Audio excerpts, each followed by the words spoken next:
नमस्कार, मैं हूं आपके साथ राजश्री और प्रोग्राम है रेनबो सेलेब्स। दोस्तों, फिल्म्स एंड टेलीविजन की दुनिया का एक जाना पहचाना चेहरा, और अब तो वेब सीरीज में भी आप उन्हें देख रहे हैं। आप समझ गए होंगे, आज हम रूबरू होने जा रहे हैं राष्ट्रीय फिल्म पुरस्कार से सम्मानित कलाकार पवन मल्होत्रा से। स्वागत है आपका FM रेनबो के स्टूडियोज में, पवन जी। बहुत बहुत धन्यवाद, मुझे यहाँ आपने बुलाया, और आपके सभी सुनने वालों को मेरा बहुत नमस्कार। बहुत लंबी कहानी है, आपकी पैदाइश दिल्ली की है जी, है ना, और उसके बाद मुंबई, शुरुआत टेलीविजन से, उससे पहले स्टेज थिएटर। जी, थिएटर, टीवी सीरियल, फिल्में, और फिर वेब सीरीज, है ना। तो इस शुरुआत के बारे में हम आपसे जानना चाहेंगे, कहाँ से, कैसे ये एक्टिंग का कीड़ा क्यों, कब, कैसे काटा आपको? देखिए, मैं दिल्ली का ही पढ़ा हूँ, मानव स्तरी स्कूल का। वहाँ थिएटर कुछ ऐसा खास नहीं होता था। हाँ, एक टीचर थी जिन्होंने एक आध बारी कुछ प्लेस तैयार करवाए, पर वो हो गए स्कूल में। उसके बाद हमने उसके बारे में कुछ ज्यादा विचार नहीं किया। फिर एक दोस्त मुझे, जो प्रोफेशनल थिएटर करते हैं, उनके पास मुझे ले गए। प्रोफेशनल इसलिए क्योंकि टिकटेड शोज होते हैं, पर उसमें एक्टर्स को ऐसा नहीं था कि पेमेंट मिलती थी। छोटे छोटे किरदारों से शुरुआत की, और फिर वो ग्रुप था रुचिका थिएटर ग्रुप, और फैसल अलकाजी, जिनके पिताजी इब्राहिम अलकाजी, सभी लोग उनको जानते हैं। फैसल अलकाजी रुचिका थिएटर ग्रुप में थे, और वो मुझे कुछ कुछ किरदार रोल्स देते गए। ये मेरे स्कूल के आखिरी दिनों की बात है। फिर उसके बाद मैं कॉलेज चला गया, और अब थिएटर में रुझान बढ़ गया, थिएटर में इंटरेस्ट बढ़ गया। परिवार का सहयोग था आपको? हाँ, इस कॉलेज स्टेज तक तो था। उसके बाद जब कॉलेज खत्म होने पर आया, तब मैं बिजनेस फैमिली से आता हूँ। मेरे पिताजी का मशीन टूल्स का बिजनेस था, तो उनका फिर ये था कि ये मशीन टूल्स आपको सीखना पड़ता है, और उनको लगता था कि थिएटर और ड्रामों से कुछ पैसा थोड़ी आदमी कमा सकता है। पर एक मेरा शौक तो वही था, और मैं बल्कि इस तरह से कहूंगा कि वो शौक, कॉलेज में अवार्ड्स मिलते रहे, हम पार्टिसिपेट करते रहे, जैसे कॉलेज में फेस्टिवल्स होते हैं वहां जाते रहे, तो उसमें और बढ़ गया। लेकिन उसको एक रोज एज अ प्रोफेशन अपनाऊंगा, ये कॉलेज तक नहीं सोचा था। क्या करेंगे ये भी बहुत क्लियर नहीं था। हाँ, शायद बैक ऑफ द माइंड, जैसे कि पीछे दिमाग में रहा हो कि पिताजी का बिजनेस तो है ही, और वो एक्चुअली मशीन टूल्स आपको सीखना पड़ता है, तो उनका ये कंसर्न था कि सीख लें। पर मैं हमेशा जैसे कहता हूँ कि मैं तैरा नहीं, मैं फ्लोट किया। जहां लहर ले गई, भगवान जहां मुझे ले जाता गया, और सही जगह ले गया। आज अगर मुड़ के देखूं तो ऐसा भी महसूस होता है कि अगर मैं फ्लोट ना भी करता, तैरना चाहता भी, तो मैं बहुत अच्छा तैराक था भी नहीं। अपने लिए काम क्रिएट नहीं कर पाया जाके मिलके।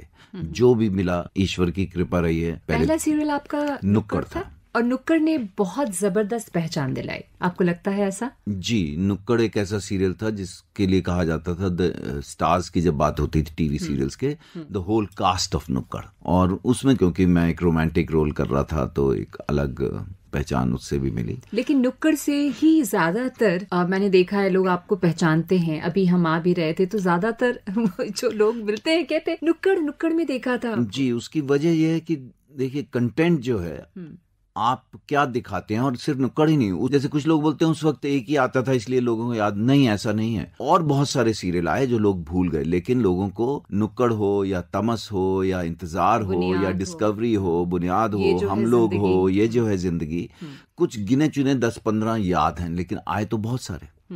मे बी कि टेलीविजन ही एक माध्यम था और चैनल्स नहीं थे।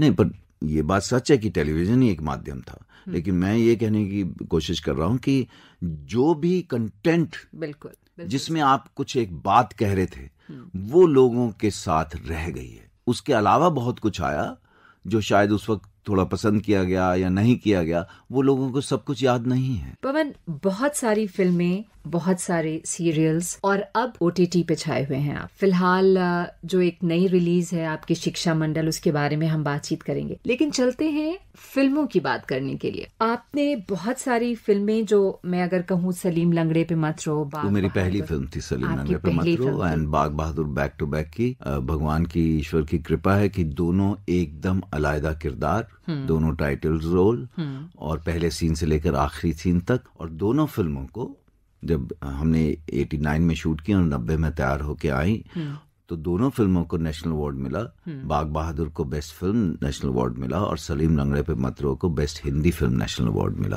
राष्ट्रीय पुरस्कार, प्रेसिडेंट्स अवार्ड। आपको ये उम्मीद थी कि ऐसा कुछ होगा अपने अभिनय के बुनियाद पे कि मैंने बहुत अच्छा काम किया है और इसे सराहा जाना चाहिए, इसे पहचाना जाना चाहिए? सच बताएं तो उस वक्त तो ऐसा नहीं सोच रहे थे, उस वक्त तो हमें काम मिला था। कैसे मिली ये तो बताएं। देखिए, मैं सईद मिर्जा साहब का प्रोडक्शन मैनेजर था मोहन जोशी हाजिरों में 83 में। उसके अलावा और भी काम किए। ये एक ग्रुप था पूरा, कुंदन शाह, सईद मिर्जा, विनोद चोपड़ा। तो मैं जाने में प्रोडक्शन असिस्टेंट था, फिर मोहन जोशी हाजिर में सईद मिर्जा साहब का प्रोडक्शन मैनेजर था, फिर खामोश में विनोद चोपड़ा जी का प्रोडक्शन मैनेजर था, ये जो जिंदगी में असिस्टेंट डायरेक्टर था। और ये सब काम मैं कर रहा था जब तक मुझे एज एन एक्टर काम नहीं मिला था। और फिर नुक्कड़ में भी मैं कुछ ऐसा असिस्टेंट भी होने जा रहा था और छोटा रोल। शुक्रवार को शूटिंग थी, शुरुआत होनी थी नुक्कड़ की, पहला दिन की शूटिंग, और सोमवार को स्क्रिप्ट पढ़ी गई थी कुछ एपिसोड्स, और जो किरदार फाइनली मैंने किया हरी का, वो कोई और एक्टर कर रहे थे और उन्होंने कहा कि ये रोल अच्छा नहीं है, इसलिए वो छोड़ गया। और ये बात थोड़ी सच भी है कि पहले जो 13 एपिसोड्स करके मिला करते थे, पहले 13 एपिसोड्स के 2-3 एपिसोड्स में ये किरदार था भी नहीं, और 2-3 में ये सिर्फ एक ही लाइन बोलता था, बहुत थोड़ा काम था पहले 13 में। तो वो एक्टर जो छोड़ के गया, उसकी अपनी एक वजह रही होगी कि मैं ऐसा छोटा रोल नहीं करना, और मैं तो अपॉर्चुनिटी ढूंढ रहा था एज एन एक्टर। तो ये मेरी झोली में आया। फिर उसके बाद ये किरदार काफी हिट भी हुआ, नुक्कड़ भी हिट हुआ। तो उससे फिर एक सिलसिला एक्टिंग का शुरू हो गया। ये कुछ पैरेलल सिनेमा जैसी फिल्में थी, हालांकि बहुत हिट हुई, बहुत सराहा गया। आपको लगता है डिफरेंट था बिल्कुल रोल? उस समय में हीरो हीरोइन की फिल्में बनती थी, और ये जो फिल्में हैं वो बहुत ज्यादा इस तर्ज पे नहीं है, खासकर बाग बहादुर की मैं अगर बात करूं। इसीलिए इनको आप पैरेलल सिनेमा का नाम देते हैं। पर हमारे लिए देखिए, सिनेमा सिनेमा और सब कुछ कमर्शियल है। जिसमें पैसे लगे हैं, जिसमें पैसे वापस आने हैं, वो कमर्शियल ही है। कम ज्यादा हो सकता है। हम उल्टा बोलते हैं, realistic films and masala films. Masala films, okay. So बहुत सारी मसाला फिल्मों में भी काम किया है आपने। जी, मैं तो एक्टर हूँ, हर तरह की फिल्मों में का हिस्सा बनना चाहूंगा, लेकिन मेरा मोटा मोटा बॉडी ऑफ वर्क जो शब्द इस्तेमाल किया जाता है, वो मेरा एक खास तरह की फिल्में, जो मसाला फिल्में नहीं है, जो सोशली रेलिवेंट कह लीजिए या रियलिस्टिक अप्रोच वाली फिल्में कह लीजिए। तो सलीम लंगड़े पे मत रो भी सईद साहब किसी और को दिमाग में रख के स्क्रिप्ट लिख रहे थे, पर घूम फिर कर वो भगवान ने, ईश्वर ने मेरी झोली में डाली। और मैं जिस दिन मुझे बताया गया, मैं खुद ही हैरान था, और मैंने बोला भी क्या यू श्योर? और फिर उन्होंने बोला, देखिए मैं अपनी कास्टिंग करता हूँ तो बहुत चीज़ें सोचता हूँ, आप बेहतर है किरदार पे काम शुरू कर दीजिए। और ये फिल्म हमने शूटिंग ख़त्म की, उसके थोड़े दिनों बाद ये अभी तैयार हो रही थी। तो एक मेरी मैगजीन में कवर पे फोटो थी जो बंगाल में बुद्धदेव साहब ने देखी, और वो फिर बॉम्बे मुझसे मिलने आए बाग बहादुर के लिए। और फिर इन 2 फिल्मों की वजह से मुझे एक ब्रिटिश फिल्म मिली, brothers in trouble. Robert Buckler ने ये फिल्म लंदन फिल्म फेस्टिवल में देखी, बाग बहादुर, वो तो टाइगर मैन बोलते थे। फिर उसमें एक first scene to last scene, ये एक अब्दुल्ला हुसैन राइटर हैं, उनकी एक शॉर्ट स्टोरी थी वापसी का सफर, उस पर यह फिल्म आधारित थी, इलीगल इमिग्रेंट्स के ऊपर, सेट इन 60s। मेरे काम से मुझे ईश्वर ने काम दिलवाया, जैसे ब्लैक फ्राइडे अनुराग कश्यप की मिली। बस यही आपसे जानना चाह रही थी कि भिंडी बाजार या फिर ब्लैक फ्राइडे या फिर सलीम लंगड़े पे मत रो, ये सारी अंडरवर्ल्ड की स्टोरीज है। और मुझे याद है ब्लैक फ्राइडे, जबरदस्त काम तो इन तीनों में ही जबरदस्त रहा है आपका, बट तीनों अलग अलग तरह की फिल्म है, उसमें आपका जो अभिनय है, व्हाट डू यू से? देखिए, तीनों अलग फिल्में हैं। ये बात सच है कि अंडरवर्ल्ड की कहानियां हैं। वहाँ का डोंगरी भिंडी बाजार एरिया, जहाँ से काफी सारे स्मगलर्स वहां से आए हैं, जो मुंबई में लोगों ने नाम सुना हुआ है। जनरली कहा जाता है अरे अंडरवर्ल्ड किया, या लोग कहने लगे थे बम्बैया या अंडरवर्ल्ड बहुत अच्छा करता है, क्योंकि शुरू में ये सब फिल्में की मैंने। लेकिन एक चीज हमेशा कहता हूँ, लोग कुछ कहते भी, जो सिनेमा प्रेमी हैं, जो सिनेमा को अच्छे से देखते हैं, या कुछ थोड़े से लोग जिनको मैं कहता हूँ कि आप फिल्म जर्नलिस्ट हैं। फिल्म जर्नलिस्ट होना और फिल्म गॉसिप जर्नलिस्ट होना 2 अलग चीजें हैं मेरे बारे में। बिल्कुल। देखिए, सलीम लंगड़ा जो है, सलीम वनरेबल है। उसने खिड़की खोली, उसको सामने सक्सेसफुल आदमी दिखा, वो इस तरह के धंधे में है, उसको लगता है कि मुझे भी ये बनना है। टाइगर मेमन पोजेस्ड है, अक्खा मुंबई को अंगार लगाएगा। भिंडी बाजार का मामू धंधे वाला सोचता है, वो जेब कतरों का मामू है और डॉन है, और वो ये भी कहता है कि कभी कभी कोई कबूतर भी मांझे से कट जाता है, कि कोई मजबूर आदमी की भी जेब कटती है, लेकिन हमारा धंधा है। मैंने सुना है कि ब्लैक फ्राइडे आपके दिल के बहुत करीब है ये फिल्म, इज इट? देखिए, मुझसे अक्सर पूछा जाता है कि कौन सी आपकी फेवरेट फिल्म है या कौन सी परफॉर्मेंस, चाहे वो सलीम लंगड़ा हो, बागबान। लेकिन एज एन एक्टर मेरे लिए ये तय करना बहुत मुश्किल है, क्योंकि मैंने तो हर फिल्म को जिस तरह से जब हाँ बोला तो पूरे मन से, ईमानदारी से निभाया। मैं हमेशा कहता हूँ ईश्वर ऊपर से सेब गिरा देगा, लेकिन you have to chew it well, आपको अच्छा चबाना पड़ेगा, तभी आप। क्या बात। और मैं हमेशा कहता हूँ कि अगर आप ऐसे एक्टर हैं जिसका एक फिक्स स्टाइल नहीं है, घर से मैं कोई एक्टिंग नहीं लेके आता हूँ। जो मुझे स्क्रिप्ट मिलती है, जो किरदार समझ में आता है, उसको मैं समझता हूँ और उसको निभाता हूँ। और अगर कोई बॉडी लैंग्वेज या जेस्चर्स मैंने किसी किरदार के लिए देखे या बनाए और वो हिट भी हो गए, लोगों को पसंद भी आए, तो मैं उनको उस फिल्म के साथ छोड़ देता हूँ, क्योंकि वो उस किरदार के लिए था। तो इसलिए हम हमेशा कहते हैं कि हम जब नर्वस होते हैं, ये बात सच है कि हर एक प्रोजेक्ट से पहले नर्वस होते हैं, ईश्वर से बोलते हैं इज्जत रखना, क्योंकि हर काम नया है। I don't have any fix style. तो कोशिश यही रही है कि जो कहानी है, जैसा किरदार है, जैसा समझ में आता है वो करे। और जैसे कई बार कहा जाता है कि एक बार किसी ने एक कमेंट किसी के लिए किया था कि that person was good but couldn't go beyond the script. Beyond the script जैसी कोई चीज होती नहीं है। मैं हमेशा कहता हूं कि एज एन एक्टर जब आप स्क्रिप्ट पढ़ते हैं, कहानी आपके हाथ में आती है, तो उसी में आप एज एन एक्टर 4 झाड़ियां देख लीजिए अपने किरदार में, 10 पेड़ देख लीजिए या पूरा जंगल देख लीजिए। आप जंगल भी देख पाते हैं तो वो उसी स्क्रिप्ट में से था, आप घर से कुछ नहीं लाए। सिर्फ आप इसलिए अच्छे एक्टर हैं क्योंकि आप उसमें जो जंगल मौजूद वो आप देख पाए। आपकी आवाज बहुत अच्छी है, कुछ खास मेहनत की है इसके लिए या ये भी ईश्वरीय देन ही है? ये ईश्वर की देन है, मैंने इसके लिए कुछ नहीं किया, बल्कि शायद मैंने इसको खराब करने, नुकसान पहुंचाने के बड़े सारी चीजें की होंगी। जिस तरह से हमने खाना पीना, रहन सहन, जब आप अपने शहर से बाहर जाते हैं तो उस बारे में तो हमने कभी सोचा भी नहीं। हाँ, एक उम्र के बाद मैंने अपने खाने का, सेहत का ध्यान इसलिए रखा, वैसे भी सबको रखना चाहिए, लेकिन अगर आप एक्टर हैं तो आपको कब क्या करना पड़ेगा, तो आपको अपने शरीर का ध्यान रखना पड़ेगा। ये तो भगवान की कृपा है, अगर अच्छी लग रही है। एक्टर के पास मॉड्यूलेशन होनी चाहिए आवाज की। आपको गाने का शौक था? मतलब देखिए, मैं बहुत खराब गाता था। हाँ। और थिएटर में बल्कि हम बहुत हाइट में लंबे नहीं थे, तो आगे खड़े होते थे, जो सिंगर्स थे वो कहते थे एक लाइन के बाद गाइएगा, पहले हम लाइन माइम ही करते थे। हाँ। लेकिन गाना और नाचना, मैं कहता हूँ कैसा भी नाचें, कैसा भी गाएं, जरूर गाइए। सोचिए ना, जो लोग अच्छा गाते हैं उनको सुन के हमें इतना सुकून मिलता है, तो खुद गाने में कितना अच्छा। तो बेसुरा भी अगर गाएं, गाइए जरूर, मैं हमेशा कहता हूं। और सलीम लंगड़े पे, मत रो पे एक छोटा सा डांस सीक्वेंस था, मुझे याद है, बहुत ही क्यूट सा, पैरापिट। हाँ, तो डांस करते हैं आप? हाँ, बस वैसा ही डांस फिल्मों करता हूं। जैसा वहां पे किया था, जैसा किया, या डिस्कोज में।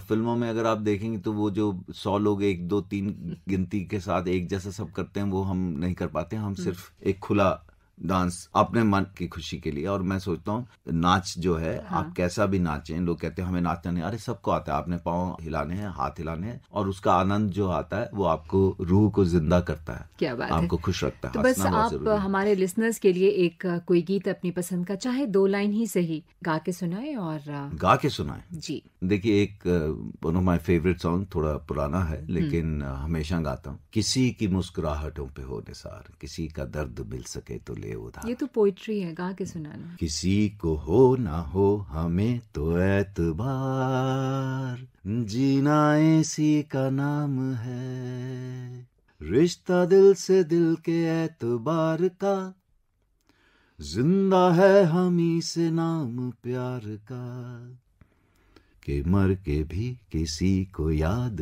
आएंगे, किसी के आंसुओं में मुस्कुराएंगे। पवन, आपने बाहर की फिल्मों में भी काम किया, आपने बताया ब्रदर्स इन ट्रबल का। उसके बाद एक फिल्म आई थी आपकी, चिल्ड्रन ऑफ वॉर। जी, ये हिंदी फिल्म ये हिंदी फिल्म थी। आपके प्रोफाइल को मैं पढ़ रही थी तो मैंने देखा आपको बाहर बहुत सारे अवार्ड्स मिले। जी, फ्रांस में मुझे चिल्ड्रन ऑफ वॉर के लिए टोपाज फिल्म फेस्टिवल में best actor in foreign language film मिला था। ये फिल्म बांग्लादेश जो 71 वॉर थी, मैं इसमें एक्चुअली एक नेगेटिव रोल किया। मैंने पाकिस्तानी आर्मी ऑफिसर का रोल किया है। ब्रदर इन ट्रबल्स के लिए भी बहुत सारे अवार्ड मिले, ग्रीस फिल्म फेस्टिवल में 1996। ये वो फिल्म को वो सब अवार्ड्स मिले। London film festival, Berlin film festival में मैं सुना है कि टिकट्स नहीं मिली थी बहुत सारे लोगों को, सो सैन फ्रांसिस्को वगैरह वगैरह। जी जी जी। जब बाहर में आपके काम को रिकॉग्नाइज किया जाता है, चाहे वो फिल्म बाहर की ही क्यों नहीं रही हो या फिर चिल्ड्रन ऑफ वॉर को भी मिला, तो क्या फीलिंग्स हुई आपको उस वक्त? क्या लगा आपको कि मेरे काम को मेरे देश में ज्यादा पहचाना जाना चाहिए या फिर? नहीं, देखिए, जब हम कहानी सुनाते हैं, कहानियां तो यूनिवर्सल होती हैं, इमोशन तो यूनिवर्सल है। बिल्कुल। भाषा का फर्क हो सकता है, तभी उन्होंने best actor in foreign language film कहा है।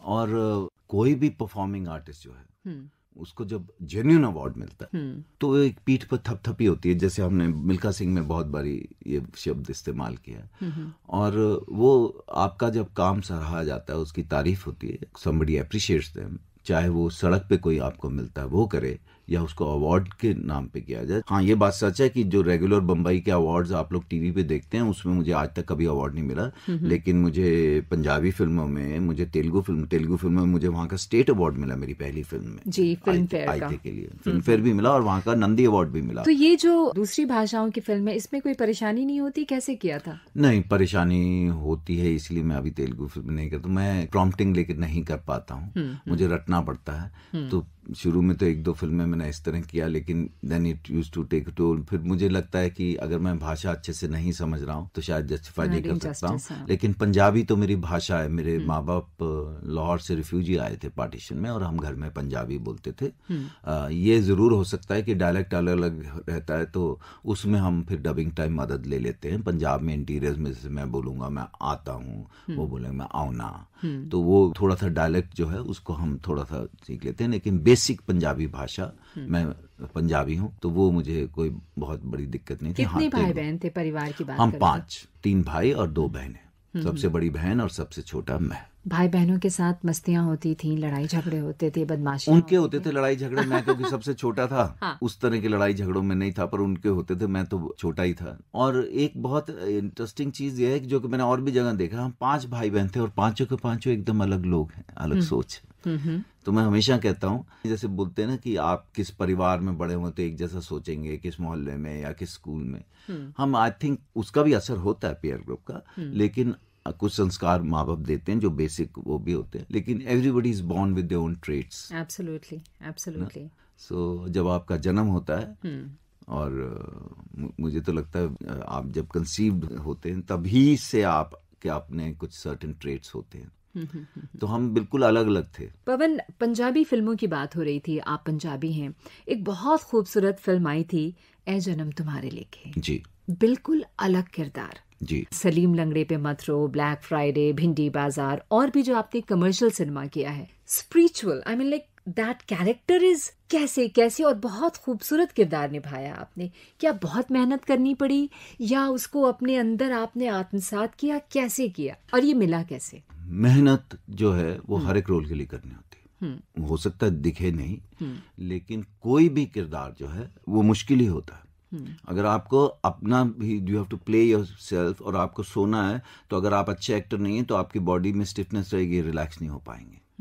मेहनत तो हर एक किरदार में। और मैंने पहली फिल्म जो की थी वो मुझे पंजाब 1984 दलजीत दोसांझ और किरण खेर के साथ मुझे ऑफर हुई थी, और मैंने उनसे सिर्फ कहा था कि मुझे कहानी बता दीजिए, तभी मैं हाँ या ना बोलूंगा। और मुझे कहानी और किरदार पसंद आया। और दलजीत दोसांझ एक्चुअली हिंदी फिल्मों में, जहां तक मेरी सोच है, उसी फिल्म के बाद उनको और फिर से देखिए, जैसे सलीम लंगड़े पे मत रो और बाग बहादुर बैक टू बैक की और बिल्कुल अलग किरदार, ऐसी पंजाब 84 जो है, पंजाब 1984 में मैं एक हार्डकोर विलेन का रोल कर रहा था, एक करप्ट पुलिस ऑफिसर। और अलग अलग सीक्स हैं इसमें सारे, लेकिन अलग अलग किरदार है। इस पे भी आपसे बात करूंगी जी, बहुत जबरदस्त। और फिर एग्जैक्टली 12 दिन के बाद वो किरदार खत्म करने के बाद मैंने ए जन्म तुम्हारे लेके, मुझे फिल्म उसी दौरान मिल गई थी जब भी ये चल रहा था। इनफैक्ट मुझे उसका फायदा ये हुआ कि जब पंजाब 84 की मेरी छुट्टी होती थी तो मैं पिंगलवाड़ा के कुछ लोगों के साथ जाके बैठता था, और वहां पर डॉक्टर इंद्रजीत कौर हैं, उनके साथ बैठता था। वो उनकी कहानियां, उनके बारे में बताती थी, to imbibe, to know that, जो इनका मैं किरदार कर रहा था, भगत पूरन सिंह जी। और ऐसे लोग 200 साल 300 साल में एक बार आते हैं। क्या बात है, बिल्कुल। हम जब कहते हैं कि if you can make difference to one life, वो तो लाखों लाइफ बदलाव लाए और उनके लिए बहुत कुछ अच्छा कर गए। पवन, कहाँ ए जन्म तुम्हारे लेखे, कहाँ मुबारका का वो चिड़चिड़ वाला बुढ़ा, कहाँ वो कोच मिल्खा सिंह का, कहाँ वो जब वी मेट का चाचा, मतलब so colorful, you know. ईश्वर की कृपा रही है। पर जैसे पहले लोग कहते थे अंडरवर्ल्ड बहुत अच्छा करता है, बम्बैया बहुत अच्छा करता है, क्योंकि वो कुछ फिल्में की। फिर कहने लगे पंजाबी बहुत अच्छा करता है, सरदार जैसे पंजाब में बहुत लोग कहने लगे कि आप जैसा सरदार तो कोई पता ही नहीं, कैसे कमाल। ग्रहण मुझे याद आ रहा है, टब्बर जो लेटेस्ट अभी आई। और देखिए ये कहना कि अरे अब तो ये सरदार कर रहा है या पंजाबी कर रहा है, नहीं, वो अलग लोग हैं। जो जब वी मेट का चाचा है और बदमाश कंपनी का मामा है, दोनों पंजाबी हैं लेकिन अलग हैं, उनकी सिचुएशन अलग हैं। या भाग मिल्खा भाग का जो कोच है, या मुबारका का जो पिता है या मामा है या चाचा है, वो अलग लोग हैं। वो स्क्रिप्ट से ही उठाया जाता है। ऐसा नहीं है कि आपने पग बांध ली तो सारे सरदार एक जैसी बात करते हैं, एक जैसे ही बिहेव करते हैं, है ना।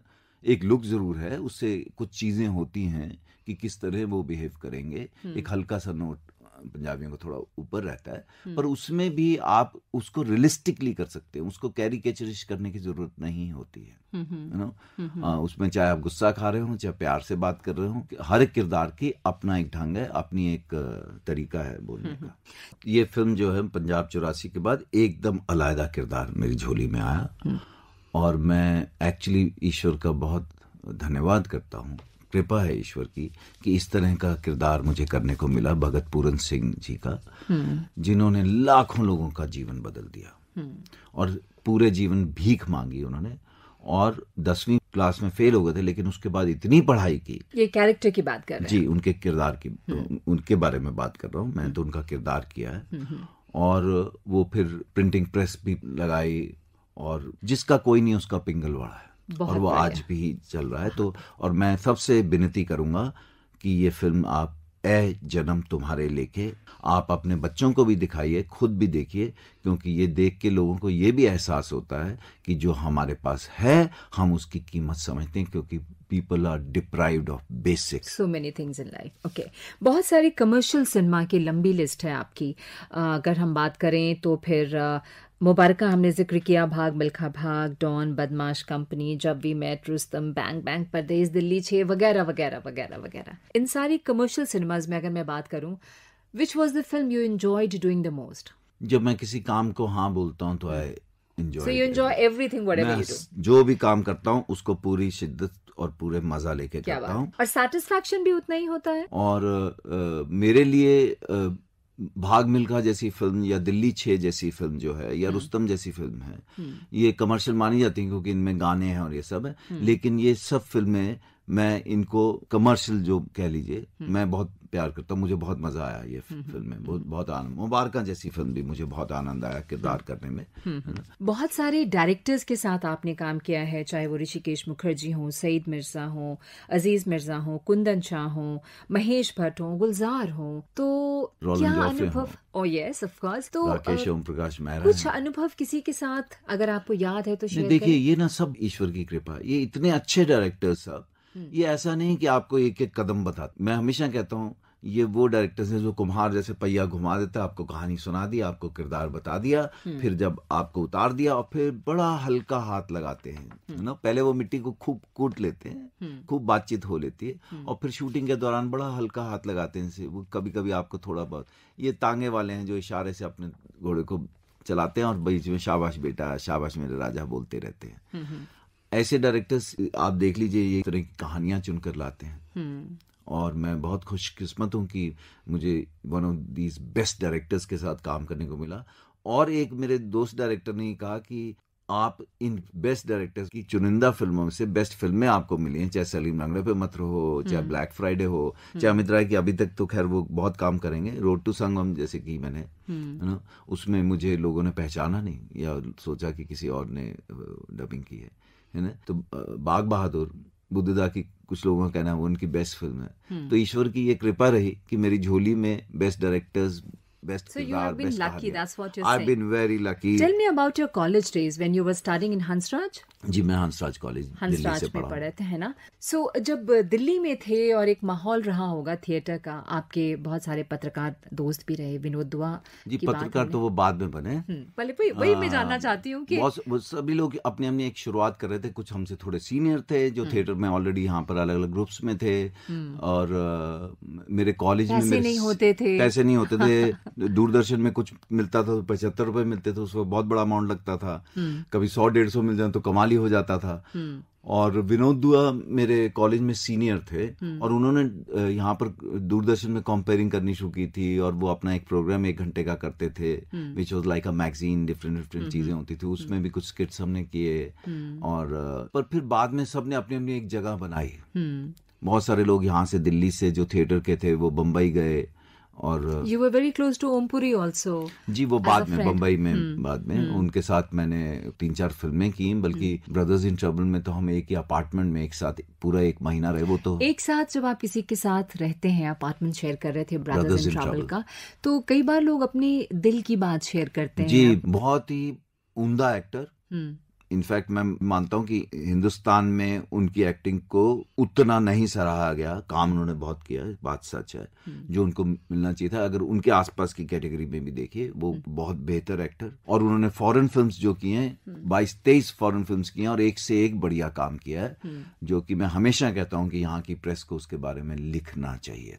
यहाँ पे ये प्रश्न उठता है कि ओमपुरी जैसे कलाकार के बारे में आप कहते हैं कि यहाँ के प्रेस ने उनको उतना ड्यूज नहीं दिया। यहाँ की प्रेस लिखती है कि पवन मल्होत्रा को उसका ड्यूज नहीं मिला। Here Pawan Malhotra says about Om Puri, why is it that you worked in so many films but still जब नाम लेते हैं पवन मल्होत्रा तो कुछ सेकंड्स के लिए लोग रुक जाते हैं, फिर वो याद करते हैं। उनको आप एक किरदार बताएंगे तो फिर वो लाइन में बता देंगे। उनको नुक्कड़ याद आता है, वो मिल्खा सिंह का। उसकी वजह ये है कि मुझे हमेशा लगता है और आज भी लगता है कि मैं एक्टर हूं, मैं एक कलाकार हूं, मैं अपना काम अपनी ईमानदारी से करता हूं। और एक पूरा जर्नलिज्म है, जर्नलिस्ट हैं, ग्रुप्स हैं जिनका काम है सिनेमा और एक्टर्स, उनके बारे में लिखना। सिर्फ एक्टर्स ही नहीं, मैं हमेशा कहूंगा कुछ टेक्नीशियंस के बारे में भी लिखो। अगर आप सिनेमा समझते हो, आप सिनेमा का सिर्फ गॉसिप लिखना चाहते हो तो वो अलग बात है। फिर आप अपने आप को फिल्म गॉसिप जर्नलिस्ट कहिए, आप फिल्म जर्नलिस्ट मत कहिए। या आपको पीआर बताएंगे और लिख देंगे। मुझे लगता है, मालूम है बहुत सारे लोगों को यह बात बुरी लगेगी, और किसी को आज की डेट में तो और आसान है। आप होमवर्क कर सकते हो, आप जान सकते हो किसने क्या काम किया है, आप उनका काम देख के उसके ऊपर सवाल उनके किरदार पे पूछ सकते हो। तो ओमपुरी जैसे एक्टर जिन्होंने इतना काम किया, जब तक आप खुद अपना पीआर नहीं करेंगे तो वो एक्टर का काम नहीं है। जैसे कहा गया कि Om never made a noise, why should he make a noise? His work should make a noise. जी, और वो आप जर्नलिस्ट किस लिए हैं? आपको उसके लिए सैलरीज मिलती हैं, आपका वो काम है उनके बारे में लिखना। कोई आके आपके आगे पीछे घूमे, हो सकता है कुछ लोग अच्छे नहीं हो इस काम में, हो सकता है मैं पीआर में अच्छा नहीं हूं, इससे मेरा एज एन एक्टर या किसी डायरेक्टर या किसी राइटर, मैं हर डिपार्टमेंट के बारे में बात करूंगा, उनकी जगह तो नहीं जाती। और देखिए, ये तो स्टार सिस्टम तो होगा, लेकिन जिसके ऊपर वो बेस्ड है, जैसे कि हमारे यहाँ अब थोड़ा फिर भी शुरू हुआ है कुछ सालों से, अगर आप स्क्रिप्ट राइटर्स को तवज्जो नहीं देंगे तो आपकी कहानी, हम नहीं तो हम तो खुद ही कहते हैं एक अच्छी स्क्रिप्ट और अच्छी कास्ट, राइट कास्ट, आपने 50-60% लड़ाई अपने काम की जीत ली होती है ना। तो सबको अपना अपना काम सही तरीके से करना चाहिए। बहुत सही कहा आपने कि अपना काम सही तरीके से करना चाहिए। हम वापस आपके व्यक्तिगत जीवन पर आते हैं। हम बात कर रहे थे आपके भाई बहनों की, आप सबसे छोटे थे, माँ पिताजी, आप किसके ज्यादा करीब थे? ये कहना थोड़ा मुश्किल है कि इनके ज्यादा करीब थे। दोनों के साथ ही था। माँ के साथ एक थोड़ा दूसरी तरह का एक रिश्ता रहता है, क्योंकि माँ दिन भर आपके साथ होती है। माँ की डांट का भी एक थोड़ा कम असर होने लगता है कि ह्यूमिलेट नहीं फील करते हैं। पिताजी, आपको एक डर रहता है, 1.5 साल 2 साल में एक दिन एक कुछ थप्पड़ पड़ता था बचपन में, या डांट पड़ती थी, तो वो थोड़ा। पर दोनों के साथ ये कहना कि उनके ज्यादा नजदीक था या उनके नहीं, आप जिससे अपनी बात कह सकें। पिताजी उन जमाने में मुझे लगता है कि हम लोग बहुत डरते थे फादर से, उनसे कोई बात कहनी हो। अपने पिताजी से मुझे कोई डर तो नहीं कभी लगा, पर माँ से ज्यादा बात होती थी, क्योंकि माँ इजिली अवेलेबल होती है। पिताजी तो सुबह जाके शाम को आया करते थे। फिर एक सर्टेन उम्र हो जाती है तो आप कुछ और भी बातें कर पाते हैं। और हाँ, ये बात सच है कि ज्यादातर अपने दिल की बात या बहुत सारी चीजें आप माँ से ज्यादा अच्छे तरीके से। बस अब थोड़ी सी जो बात रह गई है फिल्मों की बात हुई, आपके टेलीविजन सीरियल्स की बात हुई, OTTs के बारे में बात हुई, थिएटर के बारे में बात हुई। अब एक आखिरी प्रश्न। कहते हैं कि एक सुखद जीवन के लिए एक साथी का होना बहुत जरूरी होता है। आपके जीवन में भी your support system, your wife, your spouse, इसके बारे में भी हमारे लिसनर्स जरूर जानना चाहेंगे। मैं अपना निजी जीवन में से बात नहीं करता हूँ, लेकिन फिर भी एक चीज कहना चाहूंगा जो कि सच है। मेरे निजी जीवन में बहुत उतार चढ़ाव रहे और I have had 2 failed marriages. अब उसमें मैं सिर्फ एक शेर है जिसको एक सुना के, कि पंजाबी का है, उसको मैं एक्सप्लेन भी कर दूंगा। कुछ शेर दे लोग भी जालिम सन, कुछ सानू भी मरंदा शौक सी। तो ये जिसको समझ में आ जाए इतना समझ करता हूँ। बाकी मुझे लगता है कि शायद किसी का कुछ देना देना होगा या डेस्टिनी में कुछ चीजें, ईश्वर में बहुत विश्वास है। Do you still believe in marriage? Yes, marriage जैसी कोई चीज नहीं है अपने आप में। अगर कंप्लीट कोई रिलेशनशिप है तो वो मैन वुमन का है। एक आदमी औरत जब एक दूसरे को सही मायने में चाहते हैं, उससे बेहतर कोई दुनिया का रिलेशनशिप नहीं हो सकता। वो एक दूसरे के साथ आधी रोटी में भी रहेंगे और बहुत बीमारी में भी रहेंगे और खुशियां भी शेयर करेंगे और मुश्किलें भी शेयर करेंगे। इससे बेहतर कोई रिलेशनशिप नहीं है।